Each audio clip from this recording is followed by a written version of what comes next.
Mazmur 91 ayat 1-16. Dalam lindungan Allah, orang yang duduk dalam lindungan yang maha tinggi dan bermalam dalam naungan yang maha kuasa akan berkata kepada Tuhan, tempat perlindunganku dan kubu pertahananku, Allahku yang kupercayai. Sungguh, dialah yang akan melepaskan engkau dari jerat penangkap burung, dari penyakit sampar yang busuk. Dengan kepaknya, ia akan menudungi engkau. Di bawah sayapnya, engkau akan berlindung. Kesetiaannya ialah perisai dan pagar tembok. Engkau tak usah takut terhadap kedahsyatan malam, terhadap panah yang terbang di waktu siang, terhadap penyakit sampar yang berjalan di dalam gelap, terhadap penyakit menular yang mengamuk di waktu petang. Walau 1.000 orang rebah di sisimu dan 10.000 di sebelah kananmu, tetapi itu tidak akan menimpamu. Engkau hanya menontonnya dengan matamu sendiri dan melihat pembalasan terhadap orang-orang fasik. Sebab Tuhan ialah tempat perlindunganmu, yang maha tinggi telah kau buat tempat perteduhanmu. Malapetaka tidak akan menimpa kamu, dan tulah tidak akan mendekat kepada kemahmu. Sebab malaikat-malaikatnya akan diperintahkannya kepadamu untuk menjaga engkau di segala jalanmu. Mereka akan menantang engkau di atas tangannya, supaya kakimu jangan terantuk kepada batu. Singa dan ular tedung akan kau langkahi. Engkau akan menginjak anak singa dan ular naga. Sungguh hatinya melekat kepadaku, maka aku akan meluputkannya. Aku akan membentenginya, sebab ia mengenal namaku. Bila ia berseru kepadaku, aku akan menjawab. Aku akan menyertai dia dalam kesesakan. Aku akan meluputkannya dan memuliakannya. Dengan panjang umur akan kukenyangkan dia, dan akan kuperlihatkan kepadanya keselamatan daripadaku. Pentakosta ketiga adalah pencurahan Roh Kudus yang dahsyat di zaman ini, melebihi yang terjadi di Azusa Street. Pentakosta ketiga akan mengakibatkan penuaian jiwa yang terbesar dan yang terakhir sebelum Tuhan Yesus datang kembali. Pentakosta ketiga akan membangkitkan generasi Yeremia, yaitu anak-anak muda yang dipenuhi Roh Kudus, cinta mati-matian kepada Tuhan Yesus, tidak kompromi terhadap dosa, dan akan bergerak untuk memenangkan jiwa. Pentakosta ketiga lahir di Indonesia yang bergerak ke bangsa-bangsa. Gerakan ini dari timur ke barat dan akan kembali ke Yerusalem. Pentakosta ketiga akan memberikan kuasa untuk menyelesaikan amanat agung Tuhan Yesus, dan setelah itu Tuhan Yesus datang kembali. Shalom.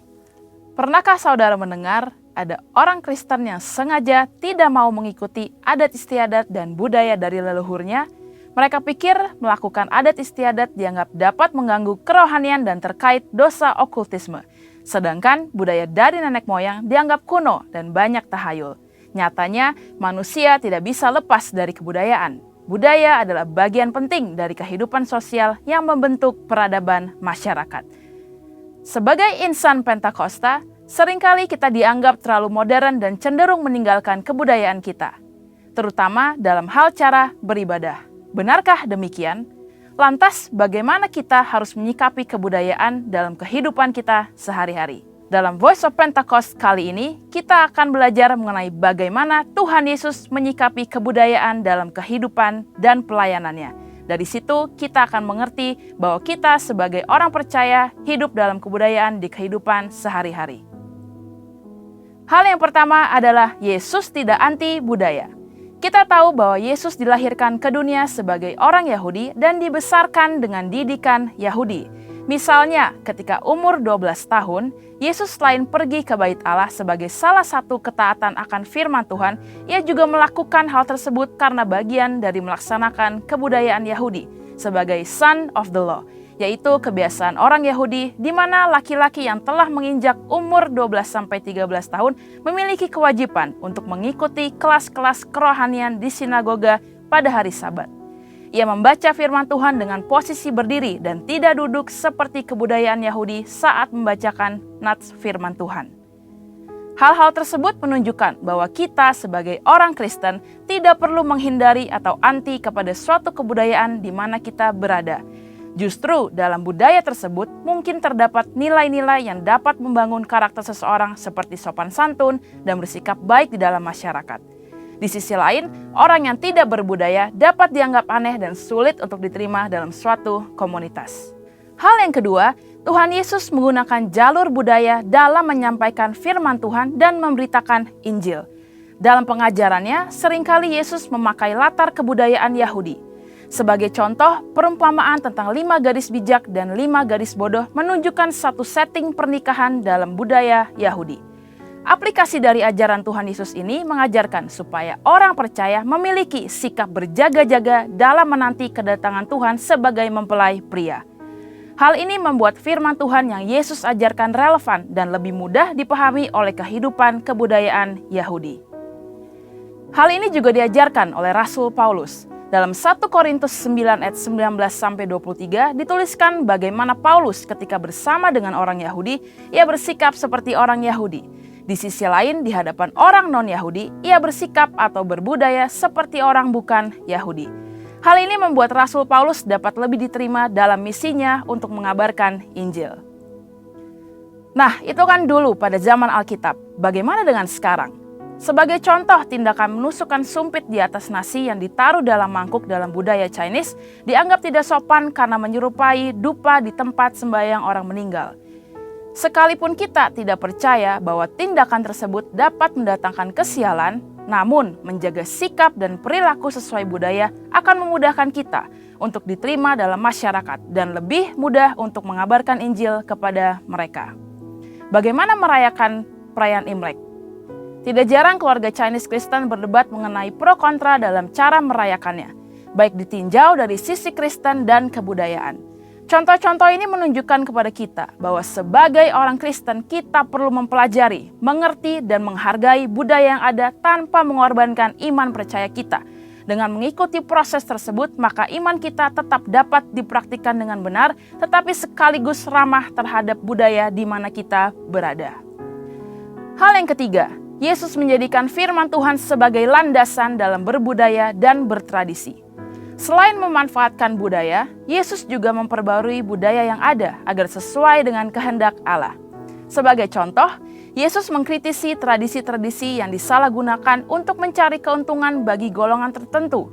Misalnya, sistem penukaran uang di Bait Allah dan konsep adat istiadat tentang persembahan kepada Allah yang mengabaikan sikap hormat kepada orang tua. Yesus menegur orang Farisi dan ahli Taurat yang mengajarkan adat istiadat buatan manusia namun mengabaikan perintah Allah. Yesus menekankan bahwa motivasi dalam menjalankan suatu tradisi haruslah untuk memuliakan Tuhan, bukan untuk kepentingan pribadi atau golongan.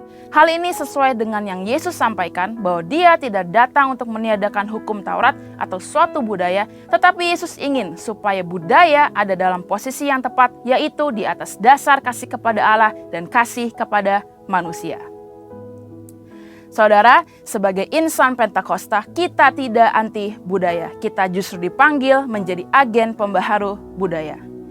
Untuk penjelasan lebih lengkap dari tim teologi kami, silakan buka link yang ada di atas atau scan QR Code yang tersedia. Tuhan Yesus memberkati.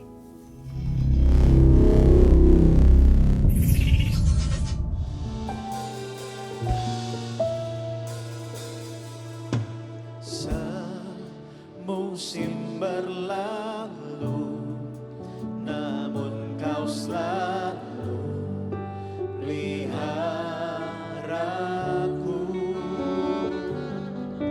Kasih dan setiamu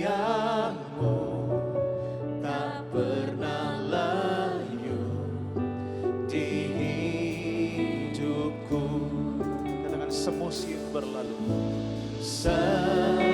Musim berlalu, namun kau selalu peliharaku. Kasih dan setiamu tak pernah layu di hidupku. Lebih luas dari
samudra, kebaikan-Mu Bapa takkan habis di hidupku. Lebih tinggi dari cakrawala, tak terbatas kasih-Mu. Lebih luas dari samudra, kebaikan-Mu Bapa takkan habis di hidupku. Lebih tinggi dari cakrawala, tak terbatas kasih-Mu. Mari biar musik menyembah Tuhan. Ku bersyukur.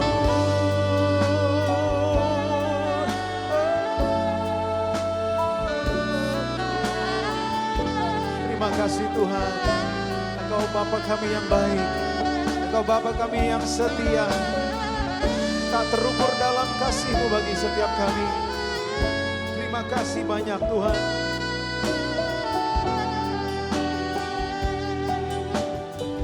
Mari bersama-sama jemaat katakan, lebih luas dari samudra. Ini umat-Mu Tuhan. Mari syukuri segala sesuatu yang boleh kita hadapi hari-hari ini. Lebih tinggi dari cakrawala, tak terbatas kasih-Mu. Kami bersyukur Tuhan, sungguh ku bersyukur.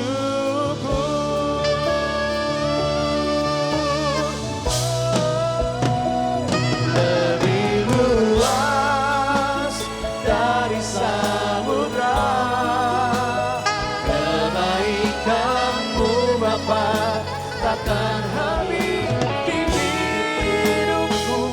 Lebih tinggi dari cakrawala, tak terbatas kasih-Mu. Sungguh ku bersyukur, tak terbatas kasih-Mu. Sungguh ku bersyukur, tak terbatas kasih-Mu. Sungguh ku bersyukur. Kita berikan tepuk tangan bagi Allah kita. Mari kita sembah Tuhan sama-sama. Sebab Dia yang layak terima pujian. Oh haleluya.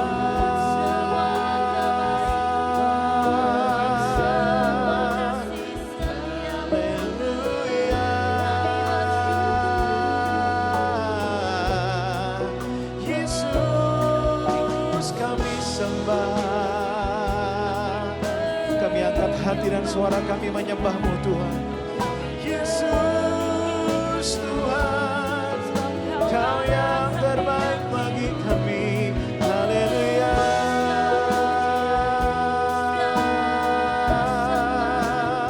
Hanya Kau Tuhan, tiada yang lain. Yesus kami sembah. Ini gereja-Mu Tuhan, kami datang menyembah-Mu. Kami angkat suara hati kami meninggikan nama-Mu Yesus. Oh Yesus, haleluya. Terpujilah nama-Mu.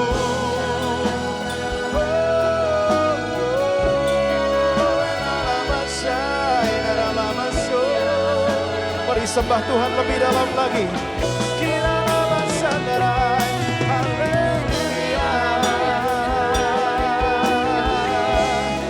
Jamah kami ya Tuhan, jamah kami ya Roh Kudus, kami perlu Kau, kami butuh Engkau Tuhan.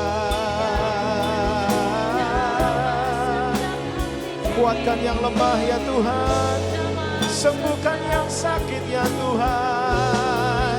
Oh ya lama sikera bayara bano, kina lama say, lama so, haleluya.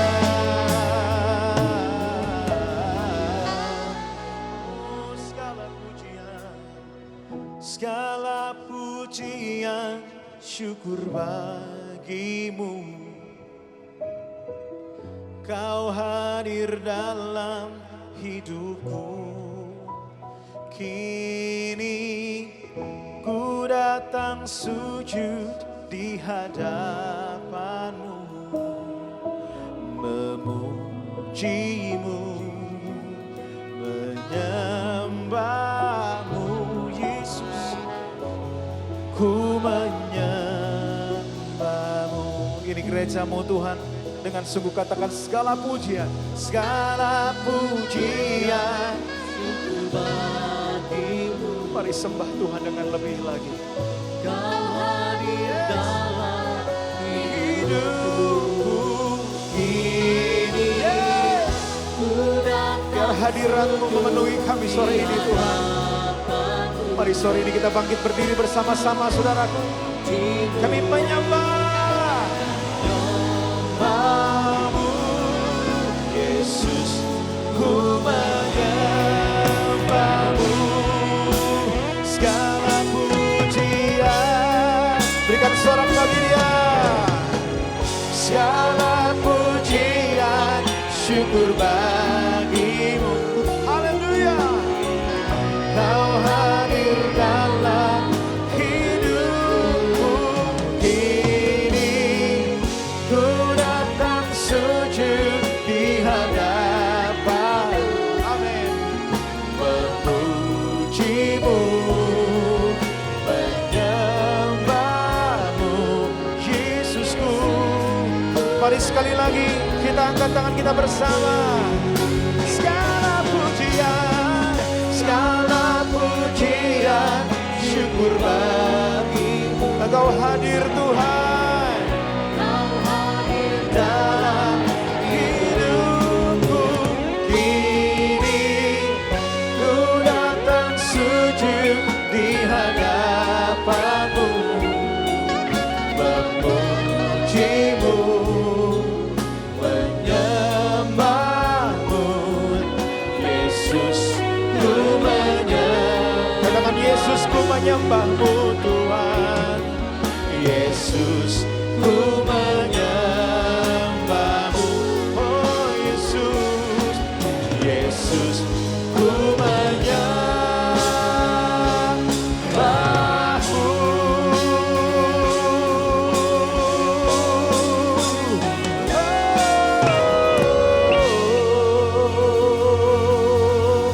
Mari berikan kemuliaan bagi Tuhan, bagi Allah, bagi Yesus Kristus.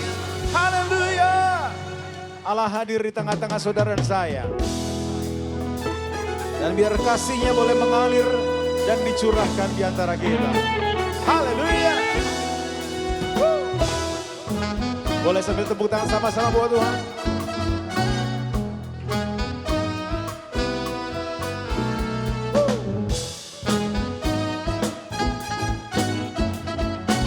Mari bersama katakan pujian ini. Katakan kasih Allah.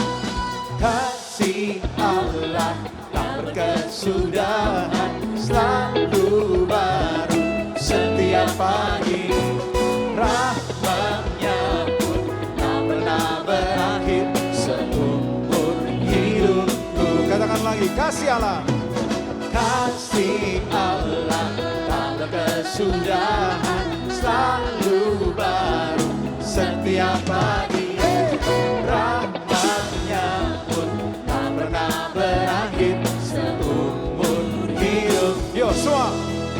Dengan sukacitaku kan nyanyi, dengan sorak-sorai memuji, ku naikkan pujian.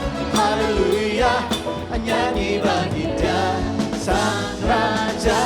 Nyanyi bagi Dia Sang Raja. Katakan kasih Allah. kesudahan selalu baru setiap pagi. Rahmatnya pun tak pernah berakhir seumur hidupku. Yang wanita katakan kasih Allah. Kasih Allah tak berkesudahan, Selalu baru. selalu baru setiap pagi. Rahmatnya pun tak pernah berakhir Seumur hidup. Mari bersama-sama, boleh lambaikan tangan. Dengan sukacitaku kau menari, dengan sorak-sorai memuji. Aku naikkan pujian, haleluya, nyanyi bagi Dia Sang Raja, nyanyi bagi Dia. Yang sisi lagi katakan, dengan sukacitaku kau menari, dengan sorak-sorai memuji. Aku naikkan pujian, haleluya, nyanyi bagi Dia Sang Raja, haleluya, Dia Sang Raja. Tepuk tangan yuk buat Tuhan. Tuhan kita baik, Tuhan kita setia, Tuhan kita selalu tahu memberikan apa yang terbaik. Boleh yang percaya katakan amin. Dan itu sudah terbukti sampai kapanpun. Yesus kita luar biasa. Dengan sukacitaku dan menari, dengan sorak-sorai memuji. Lagi, aku naikkan pujian, haleluya, nyanyi bagi Dia Sang Raja, nyanyi bagi Dia Sang Raja. Cepat, dengan sukacita. Lebih keras. Memuji, aku naik, nyanyi bagi Dia Sang Raja. Lagi, nyanyi bagi. Sekali lagi sama-sama ya semua. One, two. Dengan sukacitaku kau menari, dengan sorak-sorai memuji. Ku naikkan pujian, haleluya, nyanyi bagi Dia Sang Raja, nyanyi bagi Dia Sang Raja. Sekali lagi, nyanyi bagi Dia Sang Raja. Semua selamanya.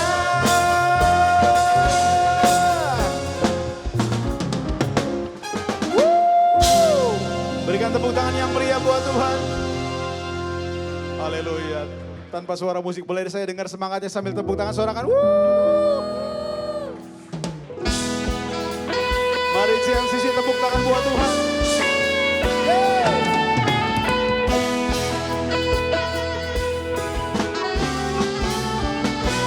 Yo. Masuk hadiratnya dengan hati bersyukur. Masuk gerbangnya dengan pujian. Bermasmurlah bagi Dia, nyanyikan yang baru. Bersukacita sekarang menyembah Dia. Masuk hadiratnya, masuk hadiratnya dengan hati bersyukur. Masuk gerbangnya dengan pujian. Bermasmurlah bagi Dia, nyanyikan yang baru. Bersukacita sekarang, tinggikan Dia. Sama-sama yuk semua.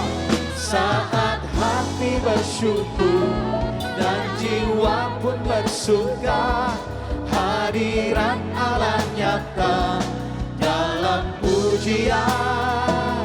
Saat kami menyembah dan tangan pun terangkat, Tuhan hadir dalam pujian rumahnya. Yo, sekali lagi sorakan. Mari sekali lagi katakan pujian ini bersama-sama. Masuk hadirat, masuk hadiratnya dengan hati bersyukur. Masuk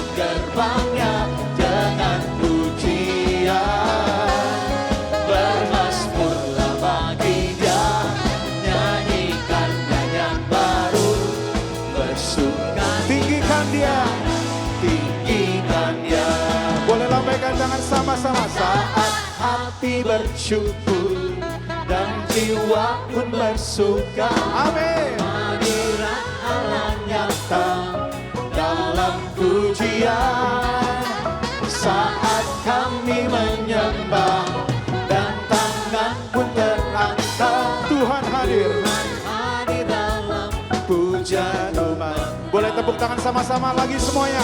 Saat hati bersyukur dan jiwa pun bersuka, hadirat Allah nyata dalam pujian umatnya. Hey! Saat kami menyembah dan tangan pun terangkat, Tuhan hadir dalam pujian umatnya. Katakan Tuhan hadir, saudara. Tuhan hadir dalam pujian umatnya. Sekali lagi. Tuhan hadir dalam pujian umatnya.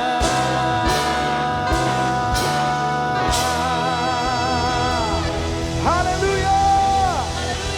Berikan tepuk tangan yang panjang buat Tuhan. Saudara, hari ini saya mau berbicara tentang hati yang dipulihkan, saudara. Kebanyakan kita, saudara, pertanyaannya gini, saudara. Kenapa orang yang sudah percaya Kristus, bahkan sudah melayani, bahkan sudah jadi pemimpin di gereja, hidupnya gak bisa move on. Hidupnya masih penuh dengan kepahitan. Apakah pendeta bisa menyimpang dalam hidupnya? Bisa gak, saudara? Bisa. Bisa ya, saudara ya. Tapi saudara suka membuli pendeta yang lagi jatuh.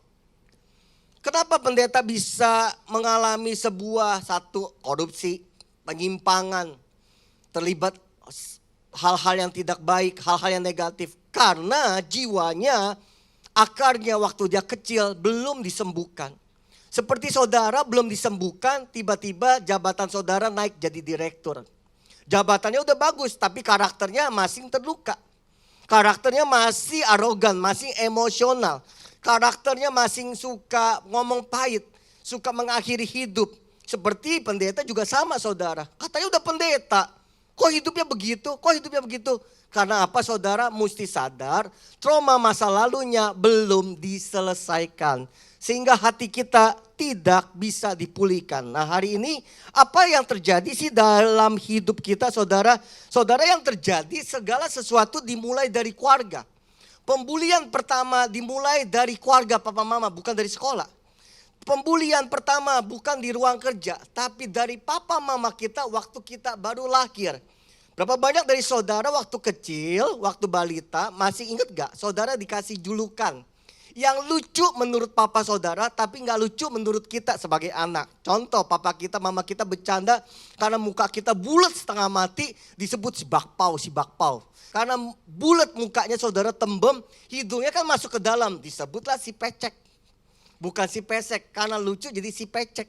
Si pecek, si pecek, si pecek, akhirnya kita terluka. Dimulai dari mana? Pembulian dari orang tua, pembulian dan terjadilah luka. Padahal luka itu dimulai dari usia balita, saudara. Jadi usia balita itu sudah merekam dan pada kandungan janin saudara pun bisa merekam. Kenapa ya anak saya ngebrontak ya waktu gede ya? Dulu gak kayak gini. Karena waktu usia 4 bulan di dalam janin, dia merekam situasi suasana papa mama yang ribut setiap hari. Ada suara-suara teriakan dan di dalam janin itu sudah terekam, saudara. Tanpa saudara sadari. Makanya ibu-ibu hamil yang sekarang jaga mulutmu. Jaga pertengkaranmu.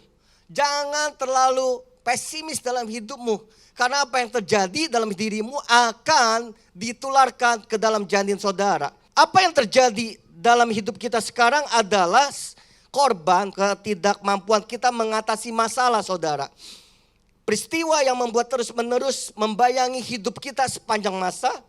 Tidak percaya akan diri dan masa yang akan datang. Menjadi seseorang yang bukan apa adanya, kita bikin pakai topeng, selalu penuh ketakutan dan bayang-bayang kekelaman. Sulit sekali mempercayai orang, keluarga, bahkan Tuhan pun kita tidak percaya karena kita terluka waktu di dalam kandungan, bahkan di usia balita. Tidak mampu melepaskan diri dari ikatan. Saudara, teman saya usia 4-5 tahun. Dengar ya, ini usia di mana dia merekam segala situasi dan mendengar segala situasi yang terjadi. Di usia 4-5 tahun saudara, dia melihat mamanya selalu dipukulin sama papanya. Dan suatu ketika saudara, mamanya itu dari mobil ditarik, rambutnya dijambak sampai jatuh di aspal berdarah saudara. Nah, dari usia anak yang tidak mengerti dan tidak mampu mengatasi masalah tersebut, menjadi seorang pemuda yang penuh dengan kebencian terhadap papanya, tapi papanya sudah meninggal. Apa yang terjadi saudara? Dia tambah dewasa, dia menjadi pemberontak, suka berkelahi. Ketika ada orang yang nantangin, dia akan maju dan dia akan hajar orang itu sampai mati saudara. Sehingga orang ini akan keluar masuk penjara karena apa? Pemberontakan. Ketika dia dipulihkan dirinya, alam sadarnya dikasih tahu bahwa kamu waktu usia 4-5 tahun terjadi masa pemberontakan karena kamu kecewa dan sakit hati melihat papa memukul mama setiap hari. Saudara, ada 4 tipe trauma, begitu banyak saudara, tapi kita mau belajar 4 saudara. Ada 4 tipe respon terhadap trauma kita waktu kita masih kecil. Yang pertama, fight respon, melawan. Yang kedua, flight, melarikan diri. Yang ketiga, freeze respon, membeku, diam saja. Yang keempat, fawn respon, artinya dia lebih memilih ngalah demi tidak ada perkelahian. Dia memilih diam demi menyenangkan orang lain. Nah, keempat-empatnya ini adalah semuanya adalah respon dalam situasi yang penuh dengan tekanan atau ancaman. Respon ini bertujuan melindungi diri kita dari bahaya yang lebih lanjut. Saudara, mari perhatikan satu persatu. Setiap kita ada nomor 1, atau di nomor 2, atau di nomor 3, atau di nomor 4. Ya. Jadi kita sedang balik ke masa balita kita. Balik ke usia 1 tahun, 2 tahun, 3 tahun. Kenapa ya suami saya rese? Suamimu gak mau rese, tetapi masa lalunya, pembulian di waktu kecilnya membuat dia menjadi rese. Kenapa ya pasangan saya gak mau dengar? Bukan suamimu gak mau dengar, tetapi penolakan di usia balita yang membuat dia menolak dan dia bertumbuh dari penolakan yang satu menuju penolakan yang lain. Nomor 1, terjebak dalam fight respon, melawan. Mencari rasa aman dengan menghadapi ancaman yang dirasakan ya. Kita baca, worship leader bisa bantu Erwin, menjadi sangat reaktif atau defensif ketika dimintai pertanggungjawaban atau dikritik. ya. Jadi kalau saudara, suami saudara atau pasangan saudara, istri saudara, anak saudara baru dikasih tahu, dia udah nolak. Dia udah lawan. Jangan-jangan dia mengalami sebuah trauma fight respon. Yang kedua, menggunakan penghinaan, ancaman atau menyalahkan orang lain selama konflik. ya. Yang ketiga, mari kita baca bersama-sama. Tidak dapat diprediksi, temperamen yang meledak-ledak dengan rasa malu yang tinggi setelahnya. Nah, orang ini saudara baru dikasih tahu, diingetin sedikit, marahnya luar biasa. Sehingga pasangan saudara, anak saudara gak mau kasih tahu lagi. Karena baru mau kasih inputan yang positif, marahnya meledak-meledak, bahkan mengkritik, bahkan melawan. Kadang bisa mengeluarkan bahasa yang kotor. Karena apa? Press buttonnya, triggernya dimulai kembali, diketahui sedikit. Dia marah dan memicu melawan untuk orang-orang yang memberi input padahal baik. Oke, yang keempat, Cenderung berakhir dengan perkelahian, Oke ya. dengan verbal atau Ya, fisik. jadi kenapa sih saya suka berantem? Saya nggak akan pernah salahkan saudara. Karena masa lalu saudara. Yang kelima, Berteriak atau menjadi agresif selama konflik. nah, yang keenam. Mengabaikan atau mematikan perspektif orang lain. Nah, orang-orang seperti ini adalah orang-orang yang emosional. Emosional itu tidak hanya dimiliki oleh pria, wanita pun juga. Kalau pasangan saudara, anak saudara baru dikasih tahu sedikit satu kalimat, lalu dia bisa berteriak berkalimat-kalimat dan terus berteriak, artinya dia memiliki trauma dan tidak memiliki rasa aman waktu di usia balita. Ada yang seperti ini? Oke, itu yang pertama. Yang kedua, saudara terjebak dalam flight. Tadi fight, melawan, sekarang flight, melarikan diri, terbang, pergi begitu saja. Mencari rasa aman dengan apa? Melarikan diri dari ancaman yang dirasakan. Nah, orang-orang seperti ini disebut orang yang tidak bertanggung jawab. Dia akan pergi begitu saja ketika ada masalah kecil, bukan masalah besar. Ada masalah kecil. Oke, nomor 1, berusaha Untuk lari dan mendistraksi diri dengan bekerja berlebihan atau coping lain. Nah, kalau saudara workaholic, kerja, bagus gak? Bagus. Tapi jangan-jangan pekerjaan saudara kerja dan tidak mau pulang sampai malam, terus lembur. Jangan-jangan saudara sedang melarikan diri dalam situasi rumah yang menurut saudara tidak nyaman. Padahal nyaman, tapi saudara gak berani pulang ke rumah karena saudara gak berani, saudara kerja aja. Sampai pasangan bertanya, kenapa ya pasangan saya pulangnya lembur terus, kerjanya hobi. Dia pernah mengalami sebuah trauma di masa lalunya. Yang kedua, Perfeksionisme dan kecemasan tingkat tinggi. tadi dia berusaha melarikan diri dan fokus kepada hobinya, kepada pekerjaannya, kepada hal-hal di rumah yang tidak ada. Orang tersebut biasanya perfeksionis, saudara. Sangat perfeksionis. Kalau dia pemimpin perusahaan, orang ini sangat arogan, sangat diktator, sangat otoriter. Apa yang dia minta harus dikerjakan saat itu juga. Kalau dia tidak kerjakan, dia akan marah semarah-marahnya.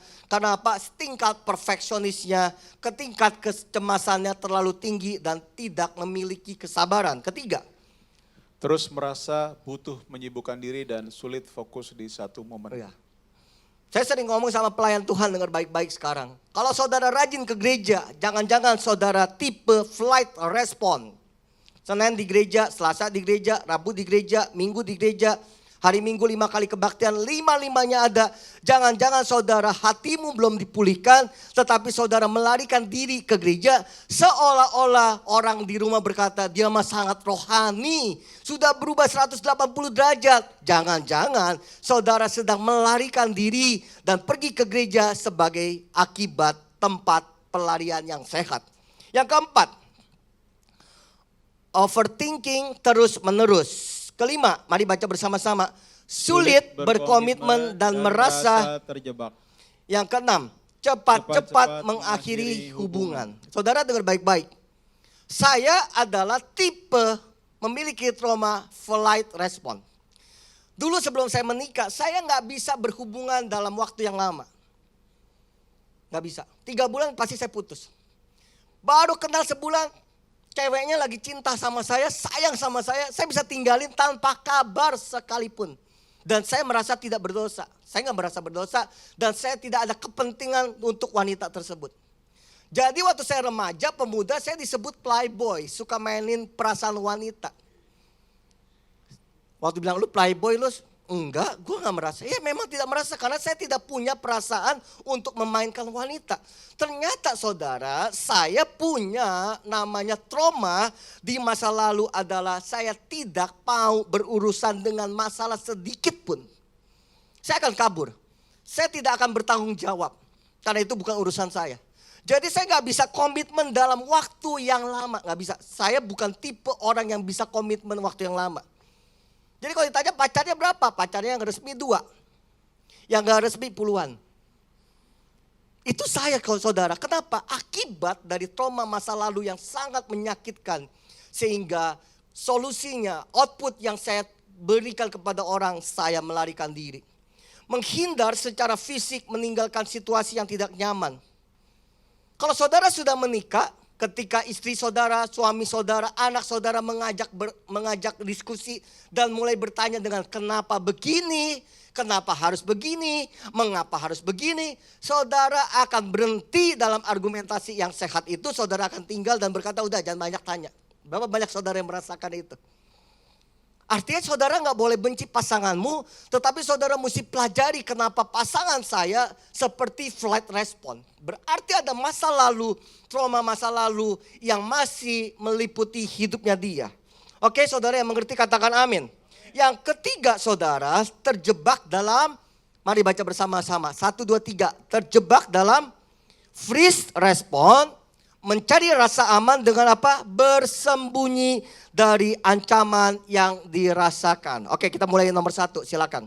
Menutup diri, memisahkan diri atau menjauhkan diri selama konflik atau situasi yang tidak nyaman lainnya.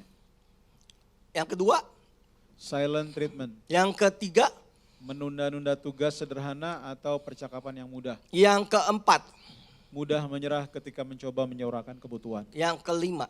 Merasa mati rasa, terpisah secara emosional dan terisolasi. Kesulitan membuat keputusan. Ada yang seperti ini? Nah, saudara, orang yang seperti ini adalah orang yang paling introvert di dalam diri saudara. Saudara memisahkan diri, saudara merasa sedih, saudara merasa kesepian, saudara merasa tidak memiliki siapa-siapa padahal teman saudara bejibun saudara. Saudara sulit sekali mengambil keputusan. Ditanya sama pasangan, kapan kita nikah? Nanti ya, kita doa dulu. Doanya udah 10 kali, pasti nanti yang ke-11 nanti ya kita doa. Kenapa? Orang ini tidak bisa mengambil keputusan karena di masa lalunya dia tidak pernah menerima keputusan yang tepat oleh papa dan mamanya. Papa mama selalu berjanji tapi tidak pernah ditepati. Papa mama selalu kasih penilaian, nanti kalau kamu naik kelas maka kamu nanti dibeli sepeda. Begitu naik kelas sepeda tidak keluar, hanya janji palsu. Orang-orang tersebut ditinggalkan, dikhianati, dibully, ingkar janji. Akhirnya dia sulit sekali mengambil sebuah keputusan. Hal yang sederhana menjadi hal yang paling rumit dalam diri dia. Mudah menyerah, mencoba menyuarakan sebuah kebutuhan tapi nggak mampu. Sehingga saudara berkata begini, kenapa ya saya udah kerja keras, saya sudah kerja benar, saya sudah benar-benar sama Tuhan hidup benar. Kenapa ya hidup saya nggak maju-maju? Masalahnya ini saudara. Saudara punya trauma yang tidak diselesaikan sehingga mempengaruhi semua jalan kerja saudara. Kalau saudara punya pasangan khususnya pria sifatnya kayak gini, saudara mesti berubah. Kenapa? Keluargamu sedang berada di sebuah kapal tetapi kapalnya tidak ada kapten yang mengarahkan kapal tersebut. Sehingga saudara nanti anak dan istrimu akan cemas, terombang-ambing. Kenapa? Kepalanya, pemimpinnya tidak ada. Ketika suami tidak menjadi kepala yang benar, suami tidak bisa memberikan ketegasan, keputusan yang tepat, yang jelas, menyelesaikan masalah dengan jelas, saudara, apa yang terjadi? Sang wanita, pasangan berikutnya, sang wanita akan mengambil alih untuk memimpin keluarga tersebut. Makanya anak-anak saudara akan berkata, mama mah lebih dominan dari papa. Mama mah lebih cepat ngambil keputusan. Mama mah cepat semangat hidupnya. Kalau papa mah aduh ampun. Minta ajak makan aja, Pak kita mau makan di mana? Jawabannya lama banget. Padahal abis ini kita mau makan di mana? Papa gak bisa jawab. Sekali jawab nasi goreng. Padahal tiap minggu udah makan nasi goreng. Karena kosakata papa cuma tahu nasi goreng. Orang tersebut tidak berani maju mengambil keputusan, tidak berani maju mengambil tantangan. Biasanya kerjanya ya maaf ya, stuck, udah begitu aja. Karena dia takut sekali kalau dia mengambil keputusan, dia akan freeze, diam, beku dan tidak bekerja. Kenapa? Trauma masa lalu. Yang keempat saudara, terjebak, mari baca bersama-sama. 1, 2, 3, terjebak dalam gitu ya. Oke, baca Erwin, mencari rasa aman dengan menyenangkan ancaman yang dirasakan. Jadi kalau respon, dia mau cari aman dengan apa? Menyenangkan orang lain padahal orang itu salah. Tapi semuanya demi kebaikan dia takut sekali. Dia mulai menjadi orang yang menyenangkan orang tersebut. Padahal orang tersebut salah total. Yang pertama, kehilangan identitas diri dan hanya bergantung pada orang lain. Setuju gak saudara? Kalau orang yang gak bisa ngambil keputusan, hanya menyenangkan orang lain, maka dia akan kehilangan identitas dirinya. Dia gak tahu who am I, siapa saya. Karena segala sesuatu demi orang lain. Segala sesuatu demi tolong papa, demi tolong keluarga besar, demi tolong oma, demi tolong teman, demi tolong sahabat. Dia lupa ada keluarga yang harus diprioritaskan. Dan biasanya pasangan ini akan berantem dengan pasangan berikutnya. Kenapa? Yang dibela orang lain karena tidak enak hati. Yang dicari, yang dibantu orang lain bukan keluarganya. Bahkan orang tersebut berani hutang demi orang lain bukan demi keluarganya. Kenapa bisa terjadi gitu? Karena papa mama pernah lakukan itu. Dan itu menjadi figur yang copy dan paste. Yang saya harus ikuti demi orang lain. Demi menghargai orang lain. Demi diterima saya harus menyenangkan orang lain. Yang kedua, setuju? Setuju atau mengubah pendapat dengan cepat bahkan ketika sebenarnya kamu tidak setuju. Artinya orang ini apa? Pelin-pelan luar biasa. Setuju mengubah pendapat dengan cepat. Bahkan ketika sebenarnya saudara tidak setuju. Yang ketiga. Keramahan atau kasih sayang yang dipicu oleh kepanikan saat merasa terancam. Jadi kalau orang ini terancam, tiba-tiba dia ramah luar biasa. Demi apa? Nggak mau cari ribut. Yang keempat. Melakukan apapun agar diterima. Yang kelima. Merasa mati rasa, terpisah secara emosional dan terisolasi. Yang keenam. People pleasing akut. Bertanggung jawab penuh dan tidak menyuarakan kebutuhan diri bahkan ketika kamu tidak salah atau kamu diperlakukan dengan seenaknya. Oke, dari 4 ini banyak ya saudara ya. Saya nanti akan ke depan akan bahas masalah hati saudara. Bulan lalu saya berbicara tentang depresi menuju kematian. Bulan lalu saya berbicara tentang pemicu orang bisa marah. Saudara dengar baik-baik, kalau suamimu, istrimu, anakmu tidak sesuai dengan harapan saudara jangan salahkan mereka. Anak saya ya kenapa begini ya? Jangan salahkan anak mereka. Jangan salahkan anak saudara. Tapi kita mesti flashback belakang demi ke belakang. Pasangan tidak boleh mengharapkan lebih dari pasangannya. Pasangan tidak boleh berharap lebih, bahkan memaksa untuk berubah dalam sekejap. Saudara, kita mesti ngerti masa lalunya kenapa. Sehingga suami saya, istri saya, bahkan anak saya menjadi hari ini. Ada fight, ada flight, ada freeze, ada phone respond. Kenapa ya? Kita mesti tahu kenapanya dan kita mesti sadar dan mengerti. Oh ternyata dulu pasangan saya sering dibully. Sekarang dia menjadi pendiam. Sekarang dia jadi pemberontak. Sekarang dia melawan. Sekarang dia gregetan emosional. Kita mesti lihat masa lalunya. Kalau saya bahas ini jangan toilet suamimu atau istrimu. Lu nomor 2, nomor 3. Enggak, gue nomor 1. Akhirnya berantem saudara pulang gereja. Pengetahuan ini, firman ini ditujukan buat diri saya sendiri. Katakan 1, 2, 3. Buat apa? Diri saya sendiri, bukan buat siapa-siapa. Walaupun ini buat mertuamu, jangan pernah kasih materi ini ke mertuamu. Semakin saudara kasih mertuamu, pasanganmu, dan memaksa, sebenarnya saudara adalah salah satu korban yang terluka sehingga memaksa orang lain. Kenapa ya suami saya nggak menghargai? Karena papa mamanya tidak pernah menghargai. Kenapa ya istri saya bawelnya minta ampun? Karena masa lalunya seperti itu. Membuat istrimu, anakmu bawelnya setengah mati. Jadi kita tidak bisa memaksa keluarga kita, anak kita datang ke gereja dan kita berharap dalam sekejap setidaknya 2 bulan keluarga saya berubah semuanya. Enggak bisa saudara, ini karakter. Saudara menikah umur 30 berarti ada 30 tahun karakter yang buruk menjadi habit pasangan saudara. Ada 12 tahun anakmu usia 13 tahun. Ada 13 tahun pola asuh yang sangat salah yang kita kasih terus menerus kepada anak-anak kita. Apalagi mertua saudara umurnya 70 tahun. Baru dengar firmannya hari ini. Bagaimana 70 tahun bisa dirubah kalau bukan Roh Kudus yang merubah jiwa mereka. Jadi mesti sadar bahwa ini adalah masalah saya. Jadi mesti sadar ini adalah trauma saya, bukan pasangan saya, bukan siapa-siapa. Makanya pendeta bisa main wanita, kok bisa? Ya hanya sebuah penjabatan. Tapi trauma masa lalunya belum sembuh, tetapi udah jadi pendeta. Tetapi udah jadi gembala sidang. Pendeta yang itu tuh mata duitan.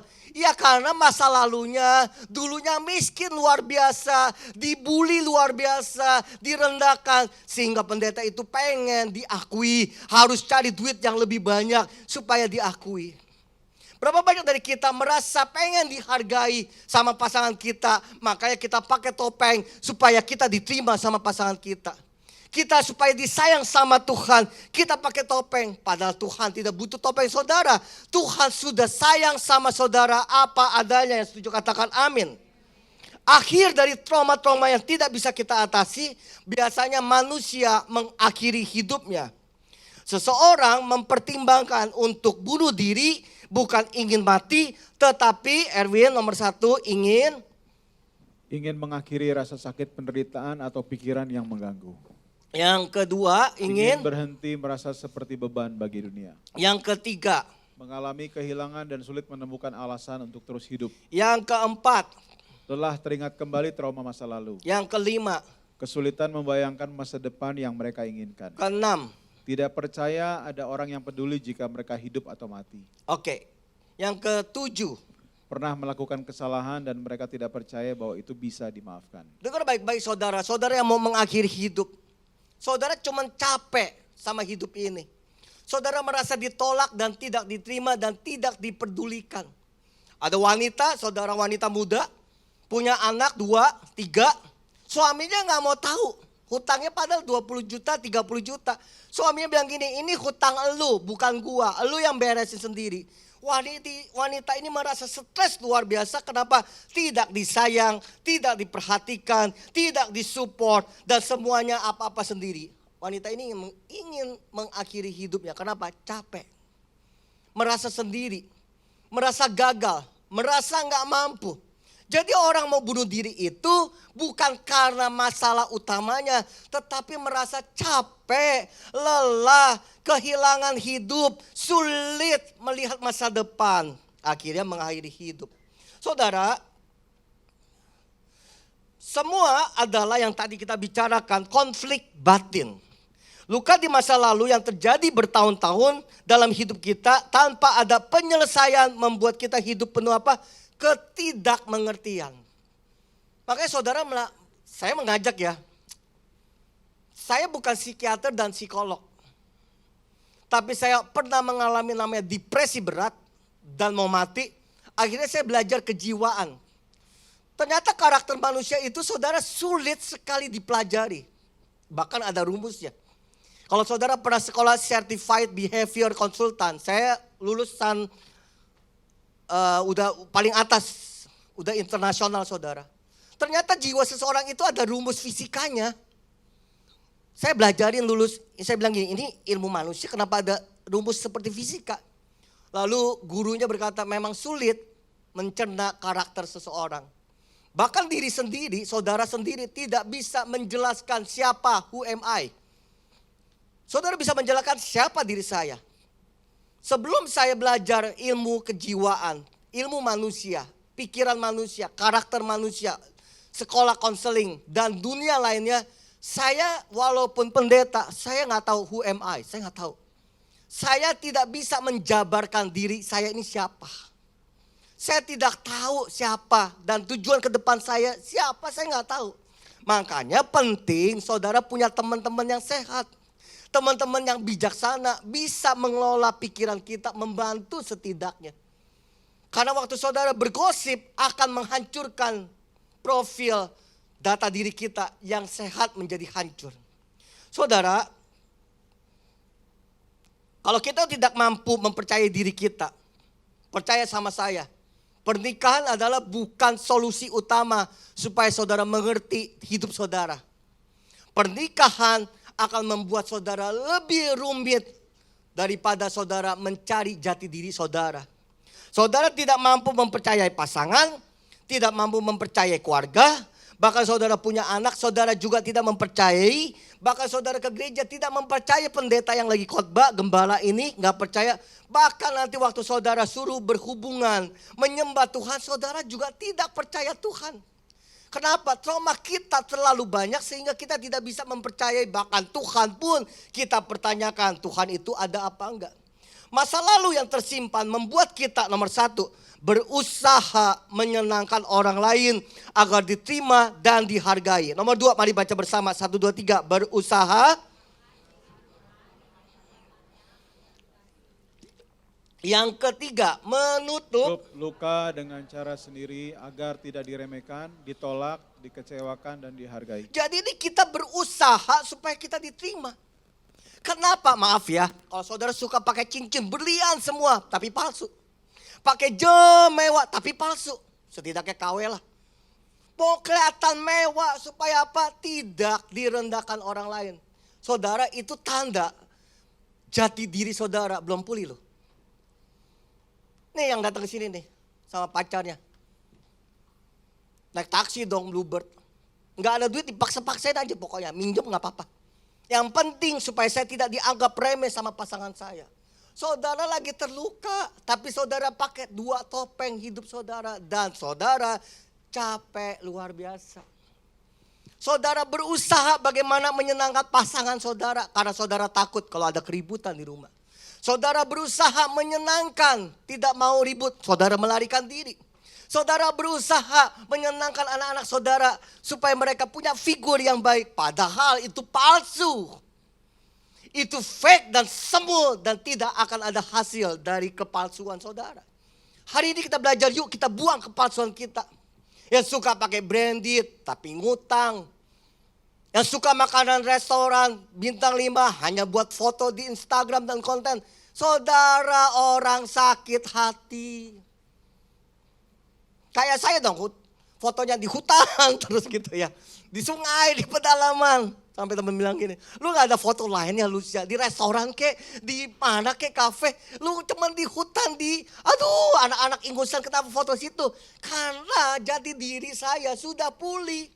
Sehingga waktu saya pulih, saya bisa menghargai diri saya, bisa menghargai orang lain tanpa kepura-puraan. Emang pendeta miskin di GMCC, emang gua pikirin. Saya gak makan dari saudara, saya gak ngutang dari saudara, mau foto di mana saja, itu jati diri saya yang sebenarnya. Gak perlu pakai mobil mewah, gak perlu pakai cincin mahal, gak perlu yang pakai bling-bling berlian dan jam mahal. Tapi harga diri saya sudah disembuhkan. Jadi mau merek Casio, dikasih orang, saya bersyukur dan saya pakai itu. Mau naik mobilnya seadanya, mau naik Grab, mau naik ojek, saya menikmati. Kenapa? Hati yang pulih, menghargai diri sendiri tanpa pakai topeng. Berapa banyak topeng yang saudara gunakan? Ke pesta kita pasti pakai topeng. Di keluarga mertua yang lebih kaya kita pasti pakai topeng. Di teman-teman kita, alumni lulusan SMA mau ketemu Rendui, pasti kita pakai topeng kalau ini saudara gak sembuh. Gengsi dong, ya karena saudara gak pulih. Malu dong, ya karena saudara gak pulih. Jadi ngapain? Ya ngutang lah demi supaya kita pergi ke reunian pakai mobil. Ngutang. Dan itu hancur. Amin saudara. Nah 1 Yohanes 4 kita masuk lewat firman saudara. 1 Yohanes 4 ayat 10, saudara yang suka berusaha baik, berusaha menyenangkan, dengarkan firman Tuhan. 1, 2, 3, inilah kasih itu bukan kita yang telah mengasihi Allah, tetapi Allah telah mengasihi kita dan yang telah mengutus anaknya sebagai perdamaian bagi jadi dosa-dosa saudara gak perlu menyenangkan Tuhan. Gak perlu karena Tuhan sudah sayang saudara apa adanya tanpa syarat apapun. Saudara gak perlu pura-pura bayar perpuluhan supaya saudara diberkati. Karena Tuhan sudah memberkati saudara. Jadi saya kasih perpuluhan apa? Sebagai ungkapan tanda terima kasih saya kepada Tuhan. Supaya perpuluhan saya bisa dipakai buat operasional gereja. Membantu gereja. Jangan pura-pura supaya saya disenangi, supaya disertai. Immanuel menjaga saya. Waktu doa saya sesuai dengan harapan. Enggak perlu, Yesus sudah sayang, titik. Udah gak ada koma, udah gak pakai syarat. Bahkan saudara berdosa pun dia tetap menjaga mengasihi saudara tanpa syarat apapun. Kita bisa kasih syarat ke anak kita. Kalau lulus, kalau nilai 1, kalau ranking 1, Tuhan gak butuh syarat. Kita bisa kasih syarat ke pasangan kita, Tuhan gak butuh syarat. Makanya saudara jangan berusaha menyenangkan Tuhan supaya diterima, hidup lebih baik, disertai tanpa syarat. Gak perlu, Tuhan sudah sayang sama saudara. Saudara mari kita ambil dari kisah Yakub saudara. Di Kejadian 25 ayat 33. Kita gak perlu baca. Tapi kita tahu cerita Yakub adalah penipu ulung. Papanya ditipu, kakaknya ditipu, pamannya ditipu. Dan hidupnya bermuka 2. Yakub punya topeng begitu banyak saudara. Dia mengalami freeze respon, flight respon, fight respon, found respon. Demi dirinya dihargai. Tapi apa yang terjadi saudara? Orang penipu, orang pemberontak mengalami ketakutan sepanjang hari di dalam hidupnya. Orang yang punya topeng bermacam-macam mengalami kegagalan dan kegelisahan udah pasti. Sampai di Kejadian 32 ayat 28. Erwin tolong baca dengan suara keras. Mari kita baca 1, 2, 3. Lalu kata orang itu, namamu tidak akan disebutkan lagi Yakub, tetapi Israel. Sebab engkau telah bergumul melawan Allah dan manusia, dan engkau menang. Berapa banyak dari saudara yang keras sekali sampai pasangan udah gak bisa rubah saudara. Anak, mertua, mantu gak bisa rubah saudara. Sampai Tuhan turun tangan ke Yakub. Dan Tuhan diajak berkelahi, malaikat Tuhan diajak berkelahi. Gila ya ini orangnya. Kalau saudara bilang hidup saya keras, ini lebih keras. Hidup saya penuh dengan diktator, ini lebih diktator. Malaikat Tuhan diajak berantem. Saudara mungkin preman, mangga besar saudara ajak berantem. Ini malaikat Tuhan diajak berantem. Lalu malaikatnya kalah. Ditanya nama kamu siapa? Yakub, penipu, pemberontak. Orang yang gagal, orang yang gak punya masa depan. Lalu malaikat itu berkata, karena kamu bergumul bersama aku seharian. Namamu berubah dari Yakub menuju Israel, pemenang. Punya masa depan, tidak diremehkan. Dan hidup Yakub berubah 100%. Kenapa? Karena berjumpa dengan Tuhan. Saudara, hati kita perlu dibajak. Dan kita butuh Tuhan. Yang setuju katakan amin. Musik ya. Perjumpaan dengan Tuhan membawa saudara perubahan hidup. Bukan datang ke gereja merubah perubahan hidup. Berjumpa pribadi dengan Tuhan membawa perubahan hidup saudara. Setuju katakan amin. Dan Tuhan berkata di Yeremia 29 ayat ke-11. Sebab aku ini, baca bersama-sama, mengetahui rancangan-rancangan apa yang ada padaku mengenai saudara. Demikianlah firman Tuhan, yaitu rancangan damai sejahtera dan bukan rancangan kecelakaan. Untuk memberikan kepadamu hari depan. Amin saudara, Tuhan kasih rencana damai sejahtera, bukan kecelakaan, bukan harapan palsu. Karena dia udah sayang sama hidup saudara. Makanya lepas itu topeng. Topeng munafik, topeng menyenangkan hati orang.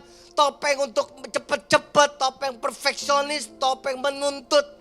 Topeng diktator, arogan. Mari lihat diri saudara di masa lalu.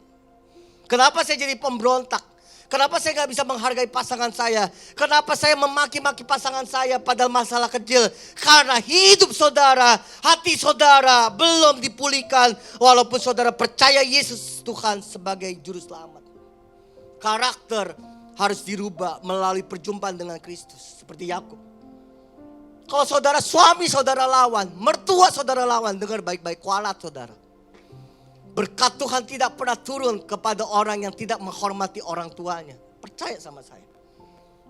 Saudara mau rajin melayani di gereja, mau kasih yang terbaik lewat perpuluhan, persembahan, diakonia, pembangunan gereja, sekolah. Kalau hatimu belum disembuhkan, sia-sialah apa yang kita kerjakan ke gereja. Pasanganmu saudara mesti hormati. Mertuamu saudara mesti hormati. Orang tuamu saudara harus hormati. Sebelum papa saya meninggal, almarhum Pak Yopi, saya bilang, Pi, tolong taruh pengurapanmu atas diri saya. Lalu papa saya menaruh berkat dari Allah Abraham, Ishak, Yakub, berkat Allah Bapa dan anaknya Yesus Kristus dan Roh Kudus menyertai kamu. Apa saja yang kamu kerjakan, Paulus, berhasil. Kamu akan dipakai Tuhan luar biasa. Kamu akan menjadi luar biasa. Ya udah, jadi luar biasa. Kenapa? Orang tua. Tapi Pak, orang tua saya belum dalam Kristus, gak peduli. Doa orang tua, mau Kristen gak Kristen, mau dia agama apapun. Ketika dia berdoa buat saudara, saudara akan lihat hasilnya. Saudara yang kurang ajar sama mertua, bertobatlah. Saudara yang kurang ajar sama pasangan, bertobatlah. Kurang ajar sama mantumu, ya bertobatlah. Kalau saudara tahu saya yang salah, ya minta maaf. Aduh susah, berjumpalah sama pribadinya Tuhan. Hidupmu pasti berubah.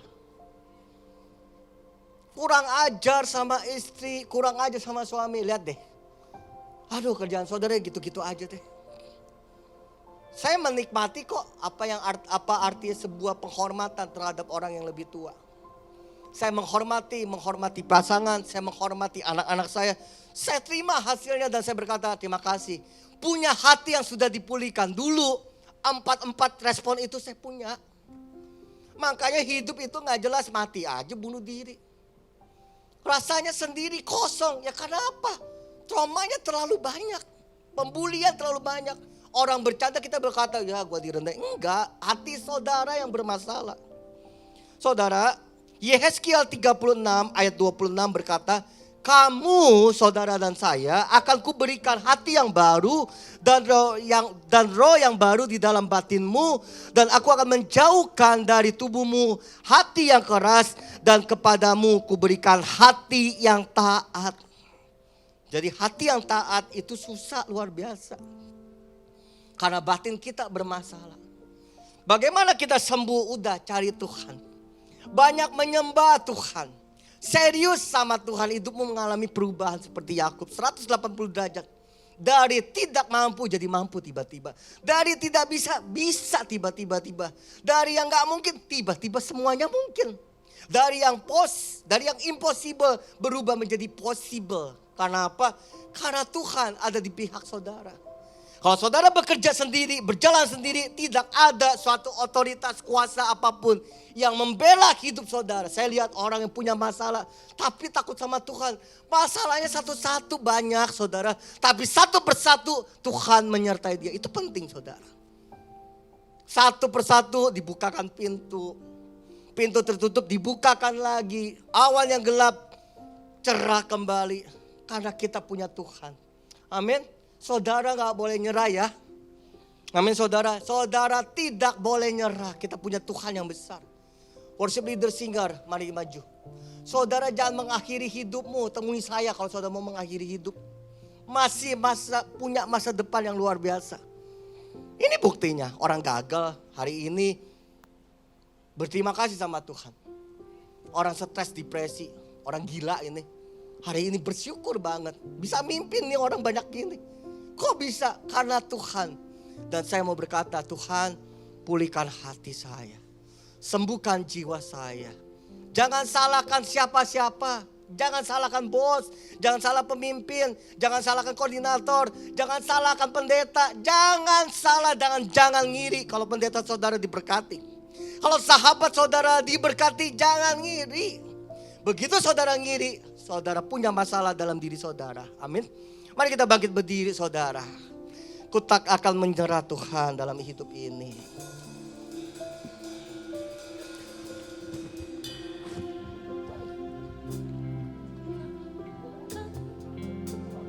Ku tak akan menyerah pada apapun juga. Sebelum ku coba semua yang ku bisa, tetapi ku berserah kepada kehendakmu. Hatiku percaya Tuhan punya rencana. Mari kita nyanyi bersama-sama. Ku tak akan menyerah. Oh kira basandara batakara, urapanmu turun. Kesembuhan, kelepasan atas badan mereka. Sembuhkan Tuhan. Mari angkat tanganmu, kita butuh Tuhan. Berjumpa sama Tuhan. Kepada kehendakmu, hatiku percaya Tuhan Punya rencana. Mari angkat tanganmu dan katakan, Tuhan aku tidak akan pernah menyerah. Ku tak akan menyerah pada apapun juga. Sebelum ku coba semua yang ku bisa, tetapi ku berserah kepada kehendakmu. Hatiku percaya Tuhan punya rencana. Saya mengajak saudara angkat tangan kanan saudara ke atas. Taruh tanganmu di dadamu dan berkata, Tuhan, aku mengakui aku punya masa lalu yang berat, trauma yang begitu menyakitkan. Hari ini aku ada hasil dari kekecewaan hidupku. Aku berdamai, aku menerima diriku sendiri. Karena aku berharga, aku biji mata Allah. Aku diselamatkan, dibenarkan, disayang, dikasihi tanpa syarat apapun. Berikan aku ketenangan, berikan aku damai sejahtera. Tuhan, Engkaulah segalanya. Berkat dari Allah Bapa, Yesus Kristus, dan Roh Kudus menyertai kami. Immanuel yang menjaga luar masuk kami. Setiap perjalanan kami, damai sejahtera turun atas kami. Dan semua yang percaya berkata, amin. Tuhan Yesus memberkati.